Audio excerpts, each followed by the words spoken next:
आइए हम स्टार्ट करते हैं आज लेक्चर 14। ये हमारा 14 लेक्चर है। इस 14 लेक्चर में जो आज हम पढ़ेंगे ओम्स लॉ पढ़ेंगे। देखिए ओम्स लॉ क्या होता है, आज हम इसके बारे में डिस्कस करेंगे और ओम्स लॉ ने क्या बताया था और ये जो इन्होंने बताया था ये इक्वेशंस हमारे लिए कहाँ यूजफुल है। ठीक है, आज हम ये पढ़ेंगे। तो I am Harish from Seekhopedia, this is my personal and educational channel. So देखते रहिए और नॉलेज लेते रहिए। तो देखिए यहाँ पे क्या है, एक ओम्स लॉ की बात कर रहे हैं हम। तो ओम्स लॉ यानी एक जर्मन फिजिक्स थे। ठीक है, एक जर्मन फिजिक्स थे जिसका नाम था जो सीमन ओम। इनका नाम था जो सीमन ओम।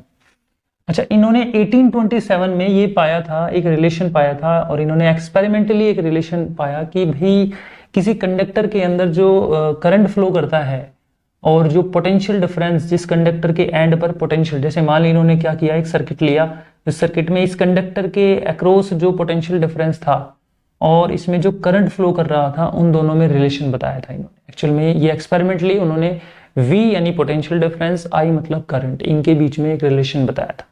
देखिए आपके घर में पोटेंशियल आता है, आपके घर में करंट आता है। ओके, तो अगर मान लीजिए आपके पास बैटरी है और बैटरी को आप किसी इलेक्ट्रिकल इंस्ट्रूमेंट से कनेक्ट करते हो तो उसमें करंट फ्लो कर रहा है और पोटेंशियल डिफरेंस है, तो उन दोनों में रिलेशन बताया है कि क्या फॉर्मूला बनेगा वोल्टेज और करंट में। तो देखिए यहाँ पे इन्होंने अपने एक्सपेरिमेंट में देखा, इन्होंने एक एक्सपेरिमेंट में अपना एक कंडक्टर लिया जिसका रेजिस्टेंस इन्होंने R लिया।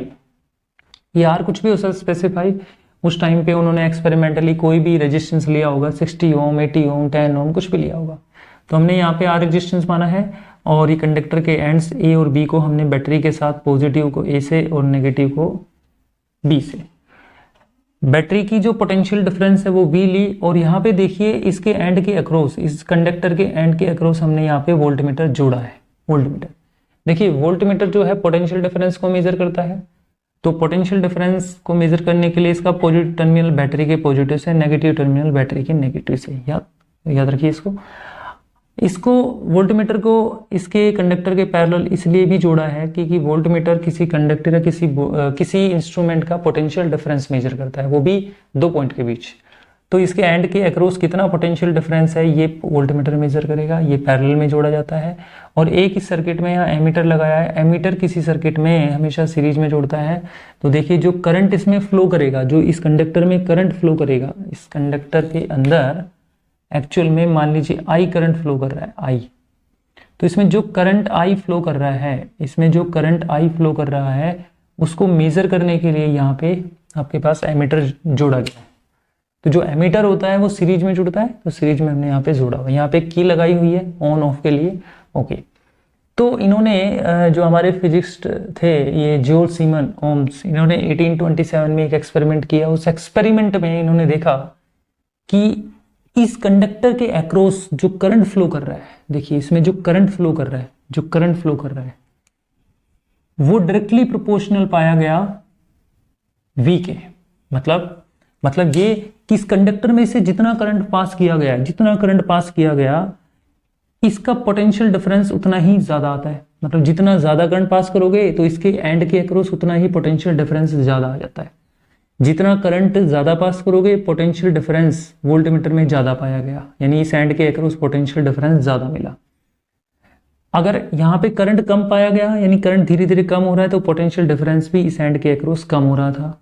अगर यहाँ पे करंट ज्यादा हो रहा है तो पोटेंशियल डिफरेंस इस एंड के अक्रॉस भी कम हो रहा था।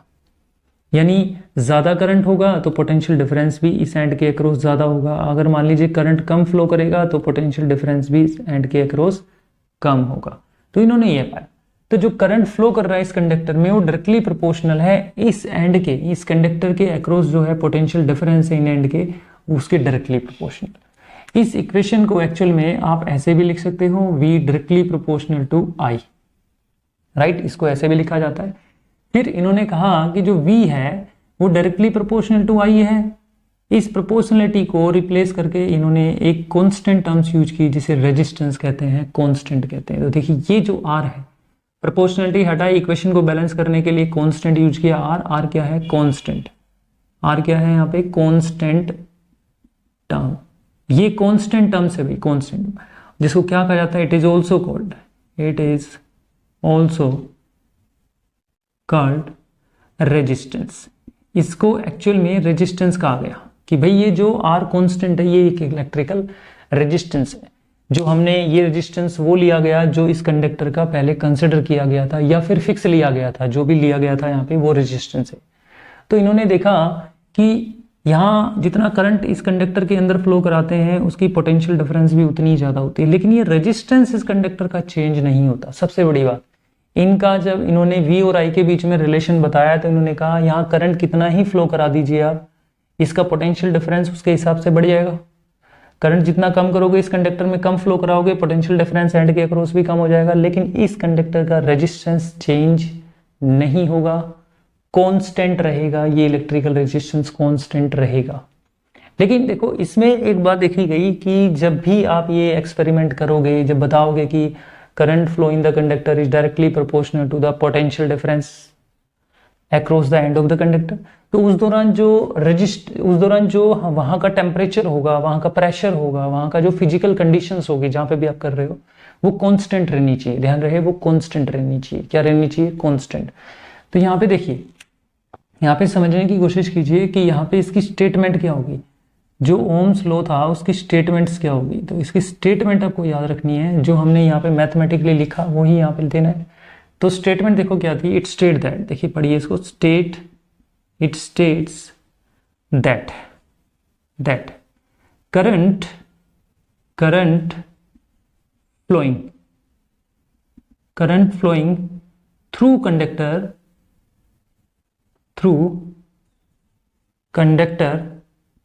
is directly proportional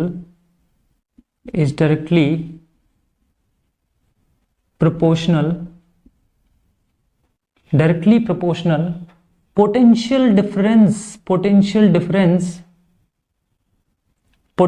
difference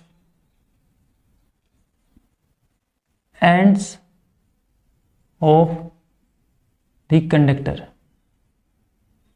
देखो क्या क्या, current flow through conductor is directly proportional to potential difference end of conductor provided end of conductor, but resistance remain constant provided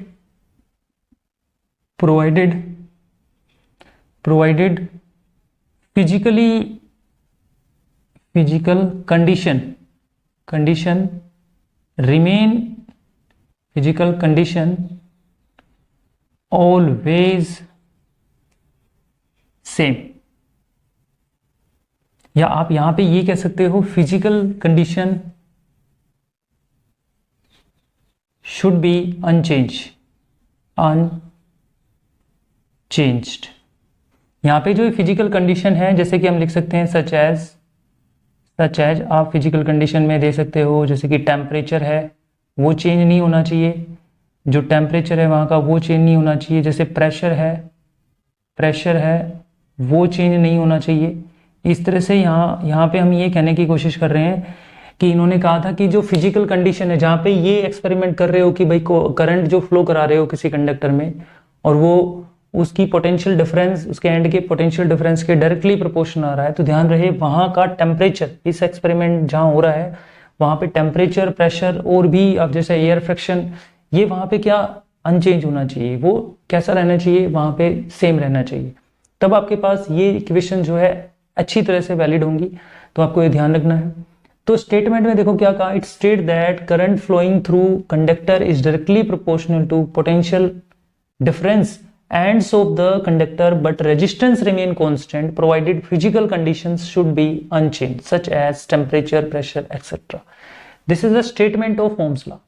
statement इस ओम्स लॉ की कहा था कि यह कहा जाता है कि करंट किसी कंडक्टर के थ्रू जब पास किया जाता है तो वो डायरेक्टली प्रोपोर्शनल होता है पोटेंशियल डिफरेंस, जो उस कंडक्टर के एंड्स का पोटेंशियल डिफरेंस है, लेकिन परंतु उसमें रेजिस्टेंस हमेशा कांस्टेंट रहता है। ध्यान रखना, जो रेजिस्टेंस हमेशा कांस्टेंट रहता है, ये रेजिस्टेंस बदलेगा नहीं, कितना ही करंट या वोल्टेज पोटेंशियल डिफरेंसेस का आप इंक्रीज करते रहो, डिक्रीज करते रहो, लेकिन ध्यान रहे वहाँ की जो फिजिकल कंडीशन है वो कैसी रहनी चाहिए, अनचेंज रहनी चाहिए, यानी टेम्परेचर है, वहाँ का प्रेशर है, वहाँ का फ्रिक्शन है, वो सेम रहना चाहिए।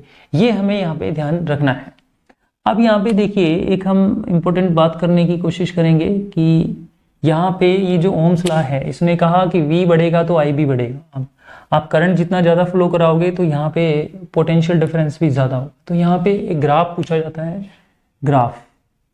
Graph between V and I। देखो करंट और वोल्टेज में ग्राफ तो बनेगा भाई, करंट और वोल्टेज में ग्राफ तो बनेगा।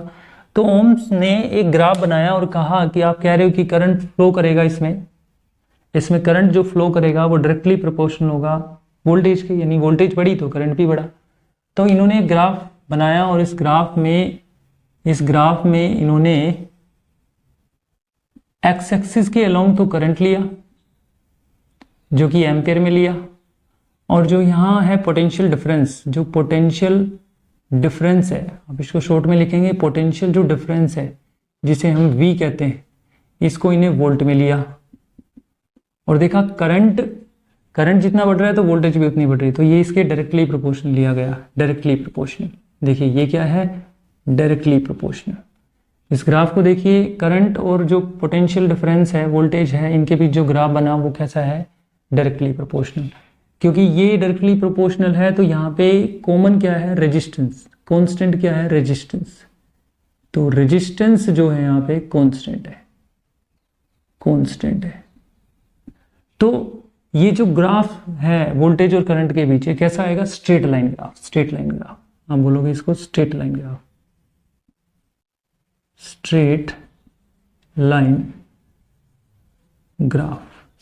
ग्राफ। इसका मतलब हुआ कि वोल्टेज और करंट का जो ग्राफ है ओम्स लॉ के अकॉर्डिंग वो कैसा आएगा, स्ट्रेट लाइन ग्राफ आएगा।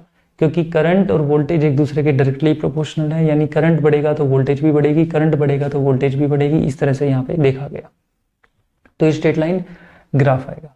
तो आप इसको अच्छे से नोट करिएगा जैसा कि हमने ओम्स लॉ बताया। तो देखिए बड़ा आसान है। देखिए मान लीजिए एक कंडक्टर हमने ये लिया, इस कंडक्टर में आप सोचिए अगर मैं इसके एंड पे बैटरी को जोड़ दूँ, यहाँ पॉजिटिव एंड ऑफ बैटरी, यहाँ नेगेटिव एंड ऑफ बैटरी, और इसमें करंट मान लीजिए 6 एम्पियर फ्लो कर रहा है और इसका पोटेंशियल डिफरेंस जो है मान लीजिए 12 वोल्ट है।